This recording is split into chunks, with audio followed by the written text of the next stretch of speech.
E aí pessoal, tudo bem? Retornando com vocês com a segunda videoaula do tutorial passo a passo em macetes detalhados da massa corrida rolada. Sim, pessoal, nesse vídeo vocês vão aprender então a estar fazendo o recorte com a massa corrida em todo o contorno da parede.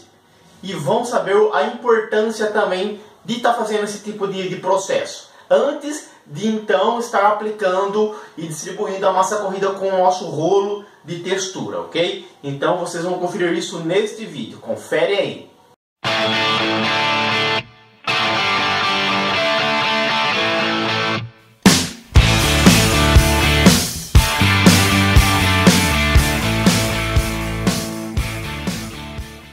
Então pessoal, a minha área de trabalho é esta aqui, que eu costumo sempre estar fazendo para aplicação de massa corrida. Eu deixo meio que uma bancada mesmo para mim, estar pegando as ferramentas e fazendo por não deixar organizado, as ferramentas limpinhas, né? E assim, o refletor já está lá posicionado, a parede que vamos aplicar será esta aqui, tá? O rolinho cabelo de anjo aqui, ó, já está com um extensorzinho improvisado, um extensor da Atlas está numa outra obra. Então, quanto a rolo, pessoal, já vi muitos profissionais aí que estão utilizando este rolo, que é para pintura, como eu disse, né? É um antigoto. Então, eu não gosto de trabalhar com ele, porque ele foi desenvolvido para aplicar tinta e não texturas e nem massa corrida. No caso aqui, como rola a textura, rola massa corrida de boa e dá um rendimento maior e uma distribuição maior, do meu ponto de vista. Foi feito para isso, ok? Pessoal, e para se dar o início então da aplicação de massa corrida, eu faço por onde fazer recortes de massa corrida. Aqui funciona assim então, pessoal. Espátula de 26 cm da Atlas e uma menorzinha para estar pegando a massa corrida. Aqui eu deixei um pedaço, pessoal, ó, na parede, sem fazer o recorte de massa corrida, ok? Então, justamente para estar mostrando para vocês como faz o recorte. Vamos pegar o rolo de massa, aplicar na espátula, ok? E quando a gente encontrar com a espátula na quina, lá na base mesmo, na quina da parede, a gente encosta e traz para frente, meio que fazendo um declive mais concentrado no pé da parede. Depois, conforme a gente afasta a espátula, a gente deixa bem lisinho, bem rente mesmo, fazendo com que a espátula raspe na parede, tá? Fazendo então um recorte, se é que vocês me entendem, tá? Concentrado bem no pé da parede, conforme a gente afasta a espátula, a gente vem afunilando, afinando a espessura da massa corrida, fazendo com que a espátula raspe mesmo na parede. Não pode chegar na parede, grudar a espátula e raspar ela, vindo raspando ela da parede até a extensão. Isso não é recorte, tá? Então tem que ficar mais concentrado no pé da parede e afunilando conforme se distancia da parede. Mais ou menos um milímetro e meio de espessura, mais ou menos lá no pé da parede, e vem se distanciando, então fazendo com que ela fique bem afunilada na hora que a gente termina de fazer esse processo aí de recorte. Aí depois vem fazendo por onde deixar um acabamento bem uniforme, né?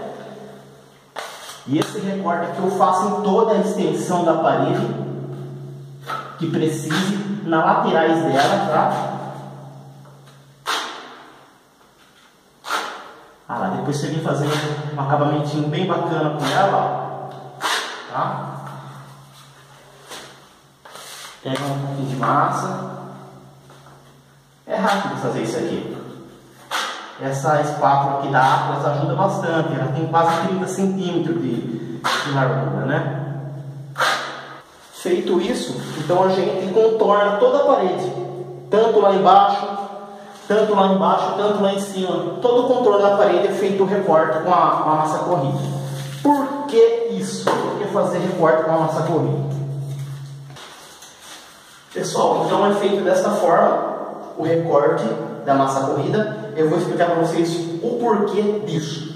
Imagina, a gente vai distribuir a nossa massa corrida com um rolo de textura em toda a parede. Aí eu pergunto para vocês, que esse rolo vai conseguir chegar lá no pé da parede, no pé da moldura do gesso, ou vai encostar, eu posso encostar esse rolo aqui na parede cheio de massa corrida, encostar lá na outra parede? Não vou, porque eu vou estragar o serviço, não é? E mesmo assim, como ele é de forma cilíndrica, ele não vai conseguir colar lá no pé da parede, ok? Então o que acontece? Quando a gente faz essa distribuição com a massa corrida com o rolo, eu já calculei um tempo de secagem, de absorção da massa corrida. Então a gente precisa, depois que passou o rolo com a massa corrida, a gente precisa de um tempo de secagem da massa corrida para quê? Para ela absorver os componentes líquidos da massa e dar aquela prévia secagem, aonde então a gente vai estar na posição de estar fazendo a distribuição da massa corrida, então finalizando com a nossa espátula aqui. Então tem de 2 a 4 minutos. Em condições climáticas normais, o tempo que se leva para uma pré-secagem aí é de 2 a 4 minutos, tá? Então imagine se a gente fazer a distribuição e deixar faltando aí uns 3, 4 centímetros em todo o contorno da parede, porque vai agredir, né? Então a gente deixando todo o contorno sem massa. Aí, depois de 2, 4 minutos, a massa deu aquela prévia secagem e ficou aquela falha, então aquele vão de todo o contorno da parede. Aí a gente vem então fazendo a uniformização e pega assim então um pouco de massa corrida, né?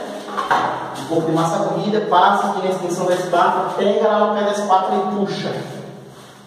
Quer dizer, lá naquele recortinho, a massa corrida vai estar totalmente fresca, né? E já essa outra massa corrida do contorno de toda a parede, né? Do interior de toda a parede, já vai estar com uma prévia secagem de 2 a 4 minutos. Então tem sim uma diferença na composição da massa corrida em questão de secagem, tá? Então vai estar bem fresca em todos os cantos e já no meio já vai estar com a secagem já indicada para o recorte. Então vai ter diferença nisso na secagem, e isso também vai se influenciar no acabamento. Então quando vamos passar a espátula, dá diferença, porque quando a gente pega a espátula e passa lá na parede com a massa corrida fresca, ela tende a afundar mais a espátula, porque ela está bem embora, está bem fresca, e o tempo de secagem vai puxar, vai absorver, vai fazer com que a espessura dela acabe se diminuindo um pouco também. Okay? Então vai dar diferença uma coisa com a outra. Então por isso que é muito importante fazer o recorte, se é que vocês estão entendendo aí, ok? Então tem que uniformizar, né, como um todo.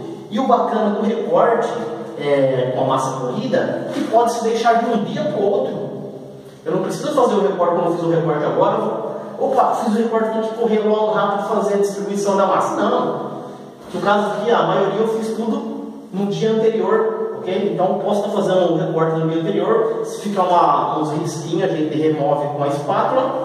Pessoal, o recorte é feito também não só nas bordas, né, da parede, mas sim também onde se tem, né, um interruptor, caixinha de luz, né? A gente solta os parafusos, dá uma afastada aqui, ó, da caixinha, pega lá no pé da parede e faça o mesmo sistema, tá? Meio que concentrado aí na parte próxima aqui do janequinho, que é o interruptor, deixa-se mais concentrado lá na ponta. E conforme a gente afasta a espátula do objeto aqui, a gente se afunila então a massa, o mesmo sistema, tá? Todas as caixinhas de luz que precisar, que se tem na parede, é interessante que faça o recorte também. Então é isso aí, pessoal, finalizado então o nosso segundo vídeo, nossa segunda videoaula desse tutorial.